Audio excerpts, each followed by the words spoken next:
In today's video, I'm going to teach you how to connect Google Sheets to Zapier. To get started, log into your Zapier account so you can access the dashboard and create a new automation.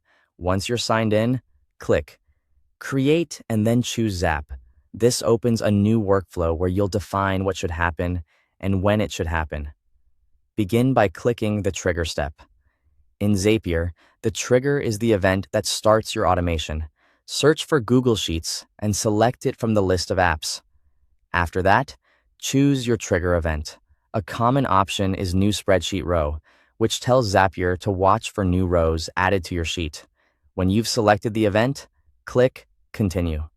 Next, connect your Google account. This gives Zapier permission to access the spreadsheets you want to use. After connecting the account, choose the spreadsheet you want Zapier to work with. Then select the specific worksheet that Zapier should monitor. This part is important, especially if your file contains multiple tabs. Once everything looks correct, click Continue. Now click Test Trigger. This allows Zapier to pull in sample data from your Google Sheet so you can confirm that the connection is working properly. Make sure Zapier successfully receives a sample row, since this sample data will be used later when setting up the next part of the automation. When the test is successful, click Continue. Next, click the Action step. The action is what Zapier will do after the trigger occurs. Choose the app you want to connect with Google Sheets, such as Gmail. Then select the action event. For example, send email.